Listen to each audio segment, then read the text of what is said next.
여러분이 한번 생각해 보세요. 가격은 계속 오르는데 이게 쓰이는 데는 없고 쓴다고 하는 것도 없고 계속 정책은 반대로 나오고 그러면은 기대할 수 있는 게 폭락밖에 없어요. 투기라는 얘기거든요. 근데 지금은 가격은 내려오고 있어요.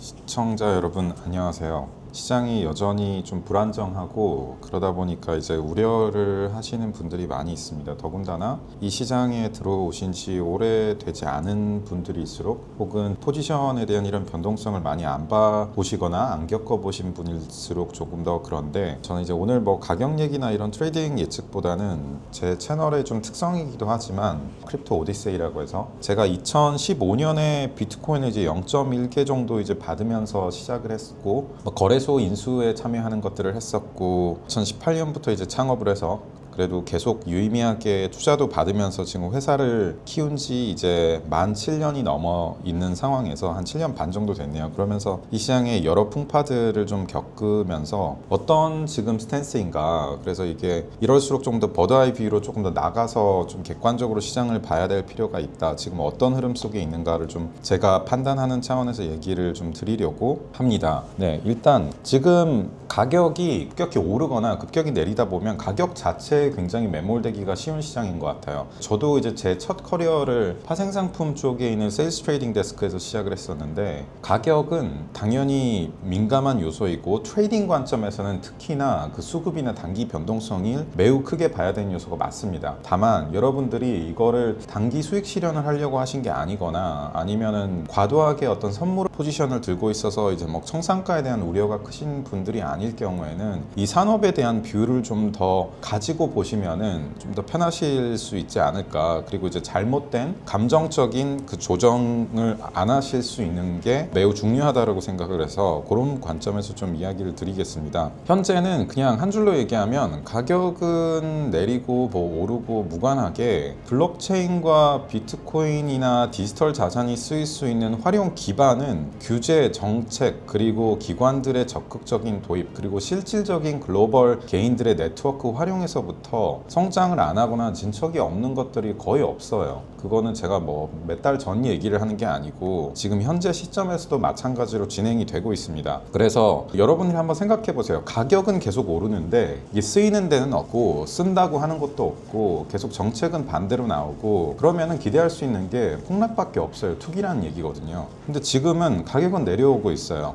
아쉽게도. 다만 실생활에서 쓰이기 위한 준비나 저변 확대는 사실상 계속되고 있는 상황이고요. 미국 클래리티 액트 당연히 히컵이 있었죠. 근데 법안에서도 뭐 우리나라도 마찬가지만 이제 그 양당 정치가 이렇게 될 때는 뭐 한 번에 이렇게 합의를 하기가 쉽지 않겠죠. 그리고 이게 디지털 자산이 예전엔 그냥 꼬꼬마 산업이었는데 너무 크다 보니까 전통 금융권 입장에서는 먹을 게 너무 많거든요. 기존 자산들을 다 토큰화하고 결제 시스템에서도 쓰이면 신용카드사들은 어마어마한 위협을 받을 거고 국제 송금 측면에서는 뭐 당연히 은행들이나 모든 금융권들이 영향을 받을 수 있는 건데 금융권들이 기존 플레이어에서 들어오는 구조와 법안을 모두가 그냥 있는 그대로 그래 너희가 계속 키워서 잘 먹어라고 할 리는 없겠죠. 그러면 마찬가지로 기존 플레이어들 코인베이스 같은 경우는 최대한 유지를 하고 싶으니까 반대하는 목소리도 당연히 있는 겁니다. 자, 근데 이게 그냥 그대로 그렇게 해서 끝났냐 해서 이제 이건 안 되겠구나 라고 생각하는 게 아니라 아시다시피 뭐 어제도 그 미국에서는 비공개 회의로 클래리티 법안에 대한 미국으로 치면은 현재는 야당이죠. 그 민주당에 있는 주요 반대할 수 있는 이제 층들을 이제 주로 모아서 어떤 쟁점들이 있는지 이 부분에 대한 논의를 핵심적으로 진행을 했어요. 비공개로 진행이 됐고 비공개로 하는 건 무슨 의미냐? 정치적인 사안에 대한 협의를 한다라는 거겠죠. 사실상 실질적으로 그 미국에서 민주당이 이거를 이제 협의를 하기 위한 굉장히 중요한 절차를 거친 거고 뭐 내용 나온 거 보면 긍정적으로 논의가 되고 있다. 폐기가 된 건 아니고 계속 진행이 될 수 있다에 대한 부분이 있기 때문에 시간은 저희가 생각하는 것보다 조금 더 걸릴 수 있지만 진행은 되고 있습니다. 다른 지표들도 좀 보자면 제가 말씀드린 것처럼 비트코인과 이제 그 블록체인 시장은 정확히 얘기하면 지금 가격보다는 실물 지표가 훨씬 좋아지고 있는 상황이에요. 실물 지표가 좋아지면 시장의 전체적인 뭐 매크로 위험이라던가 아니면 뭐 정책 불확실성 아니면은 지금 뭐 금리나 이런 식으로는 단기 유동성에 대한 이슈가 없어 없어지면 당연히 오를 수 있는 시장이라는 얘기겠죠. 실물 지표가 그럼 뭐가 있냐라는 걸 얘기 드리면 스테이블 코인 사용량은 역대 최고로 들어가고 있어요. 온체인 전송량에서도 데이터를 보면 똑같이 최고치를 이루고 있고요. 활성화된 사용자 수 굉장히 늘고 있고요. 거래소 밖에서의 결제나 송금 비중 자체도 기존에 그냥 안에서만 쓰이는 게 아니라 굉장히 많이 늘어나고 있습니다. 즉 스테이블 코인을 이제 쓰고 있다는 거고, 또 이런 얘기 하면은 스테이블 코인 얘기 아니냐, 비트코인이나 다른 코인이랑 무슨 상관이냐라는 얘기를 하는데, 기본적으로 스테이블 코인도 퍼블릭 체인 위에서 돌아갑니다. 오픈 인프라인 그 네트워크인 블록체인 위에서 돌아가기 때문에 스테이블 코인을 받기 위해서는 블록체인을 활용할 수 있는 정도의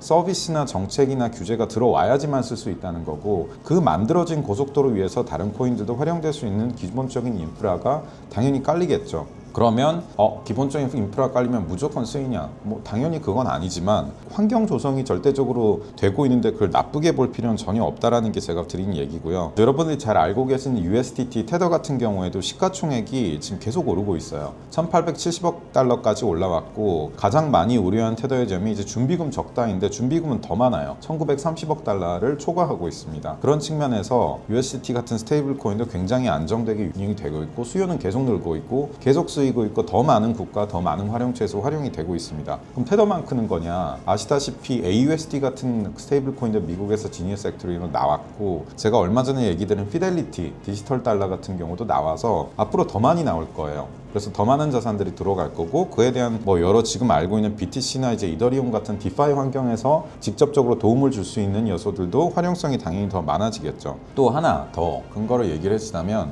채굴자들이 이 시장의 가격에 가장 민감할 수밖에 없어요. 왜? 그거에 대한 리소스를 계속 들이고 있거든요. 우리는 포지션 가지고 있는 것만 고민을 하겠지만, 채굴자들은 그거와 무관하게 전기세, 뭐 대여세, 뭐 장비세 이런 것들이 계속 나가는 상황에서 계속 채굴을 했는데 수익성이 안 좋아지는 상황에서, 그러면 채굴자들이 그에 대한 조정이 이루어지고 있냐? 전혀 그렇지 않습니다. 뭐 왔다 갔다 조금씩은 있었지만은 계속 해시레이트는 계속 올라가고 있고요. 무너진 적이 없어요. 무너지는 징조도 아직 보이지 않았습니다. 그럼 기업들은 어떻게 하고 있냐? 이거 진짜 쓰려고 하는 거냐? 자, 코인을 사는 게 아니라 지금 당장 블록체인 쓰려고 하고 있어요. 여러분들이 지금 이 시장에서 여러분들 선뜻 사기가 어렵잖아요. 왜? 미국 계속 그 지금 전 세계 정세 굉장히 불안정하죠. 지정학적으로. 유동성 최근 들어가지고 뭐 페드의 정책이나 뭐 신규 페드 의장에 대해서도 확실치 않아요. 어떤 스탠스를 보일지. 그런데 공격적으로 투자하는 기관이 어디 있겠어요. 당연히 보수적으로 볼 수밖에 없습니다. 그래서 그런 관점에서도 기관들은 지금 리스크가 있다라고 판단하는 거지, 리스크가 있다라는 거는 어떤 방향으로 갈지, 어느 정도의 폭으로 갈지에 대한 고민을 하고 있는 단계라서 행동을 안 하고 있는 거지, 하락에 베팅을 하고 있는 게 아니에요. 그래서 그런 관점에서 또 지금 과도하게 지금 리스크 관리 모드를 어떤 하락 베팅이나 무너짐으로 볼 필요는 없다. 균형 있게 봐야 된다라는 얘기를 제가 드리려고 하는 겁니다. 그래서 제가 간단히 얘기를 드리면, 규제 계속 진행되고 있습니다. 긍정적으로 그래도 진척이 조금씩 있는 상태로 통과가 될 수 있다라는 얘기들이 나오고 있고요. 뭐 스테이블 코인 같은 인프라 확대, 실제 사용처 계속되고 있고, 기관들 실질적으로 지금 투자 관점에서는 지금 리스크 관리를 위해서 보수적으로 보고 있지만은 그게 하락을 의미하는 바는 아니고 계속 미래를 보고 있는 상황이다. 그 외에 실제 서비스 도입이나 이런 것들은 계속 이루어지고 있다. 뭐 거래소들 같은 것도 큰 곳들을 보시면 계속 신규 상품이나 신규 서비스 형태가 계속 나오고 있어요. 그래서 지금은 그 마지막으로 시장이 무너지는 단계가 아니고 조용히 다음 단계로 넘어가는 거예요. 그래서 구조적으로 바뀌다 보니까 투기에 관련된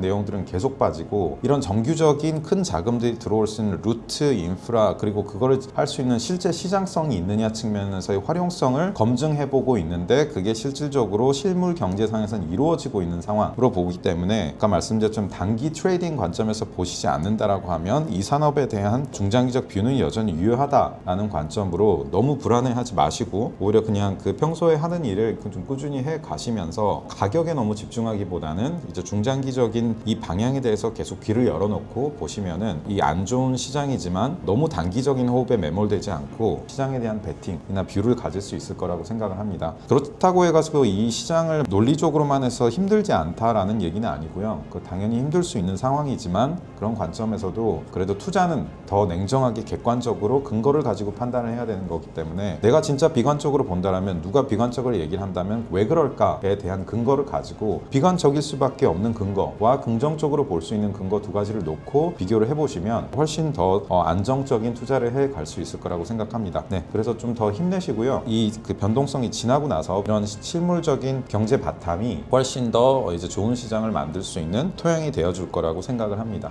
네, 아무튼 모두 힘내시고 시장 잘 지나고 또 웃을 수 있는 날들이 오기를 기대해 보겠습니다. 네, 오늘도 들어주셔서 감사드립니다.